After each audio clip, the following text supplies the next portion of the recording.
Hello everyone, my name is Khushi Ravya. Today's my topic is the Banish'd Cavaliers in the Rover by Aphra Behn.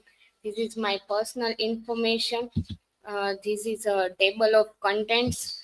Introduction about Aphra Behn.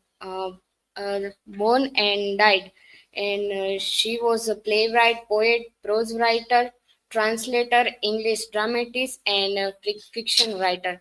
She was the first English woman known to earn her living by writing.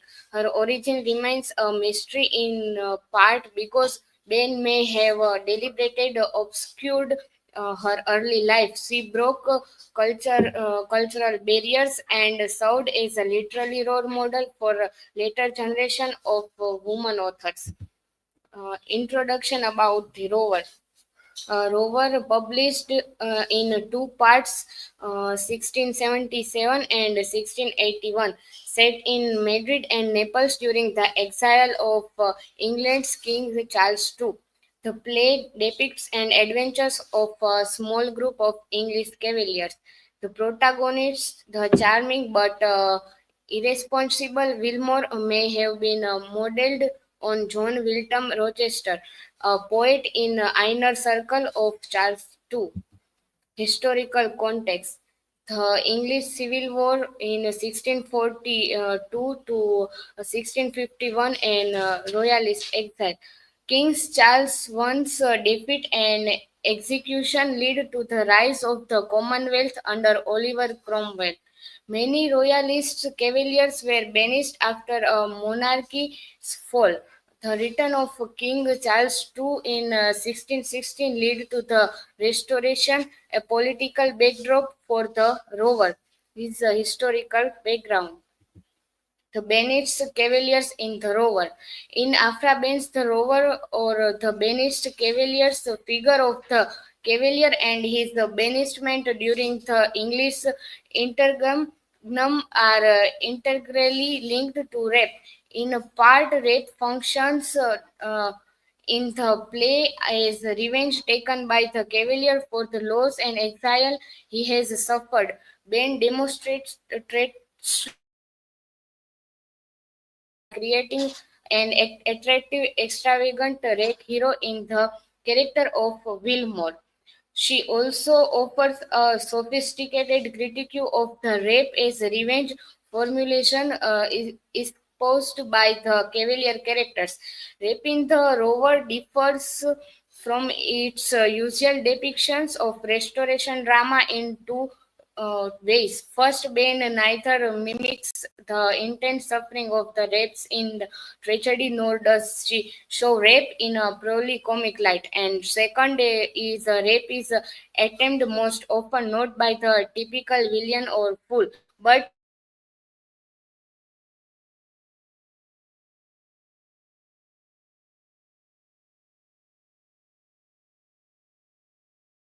Cavalier. Cavalier politics are central to Willmore's characterization and are bound up in the play's violent exchanges and sexual. Willmore is the comic hero of the play, a witty cavalier who was unjustified reduced to poverty and homeless wandering during the interregnum, but she is also an attempted rapist. Role of Willmore is adventure and interactions with women drive the plot and explore themes of freedom, love, and identity. And symbolism of Willmore is seen as a reflection of a challenge to the social norms of the Restoration period. Belleville, the noble cavalier.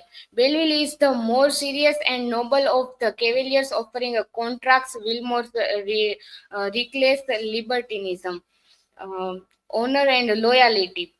Unlike Willmore, Billy seeks a more sincere and respectful relationship with women.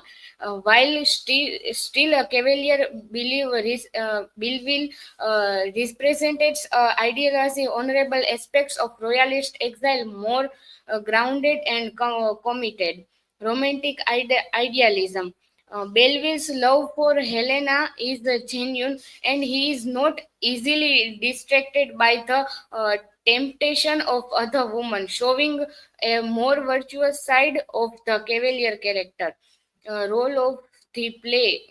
Belleville is part of the romantic subplot, providing the moral counterpoint to Willmore's chaotic escapes and representing the possibility of sincere love amidst a world of indulgence. Frederick, the loyal Cavalier. Frederick is another of the Cavaliers and a loyal companion to Belleville.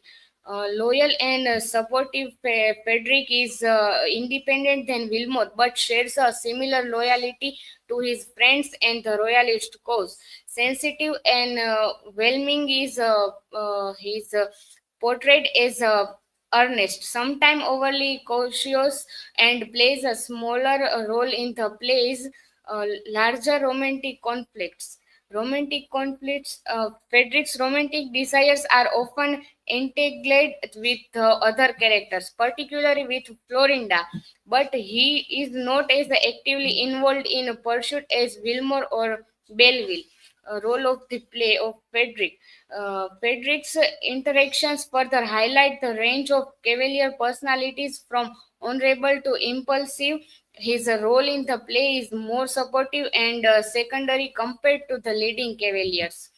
Exile as a metaphor for freedom and moral ambiguity. Exile and freedom. For the Cavaliers, exile is a double edged sword. While they are free from political oppressions, their lives are often chaotic and morally ambiguous.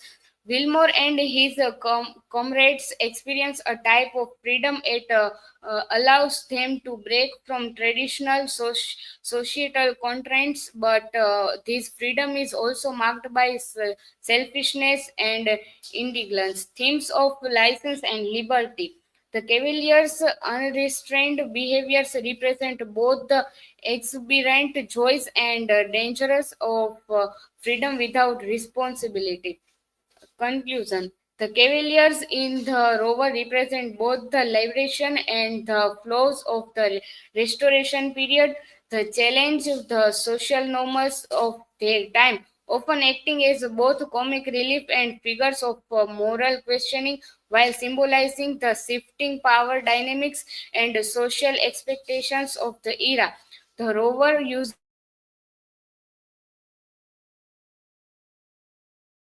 freedom, the tension between personal liberty and social expectations. The portrayal of these characters provides both a critique and a celebration of the Restoration period's libertine culture.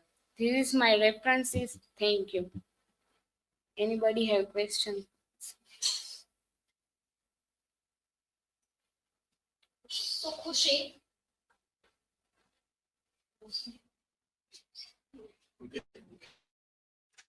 Yes.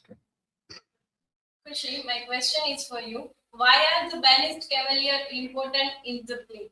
The Banish'd Cavaliers represent loyalty to the monarchy and added the themes of love, wealth, and social status of in the play. Thank you.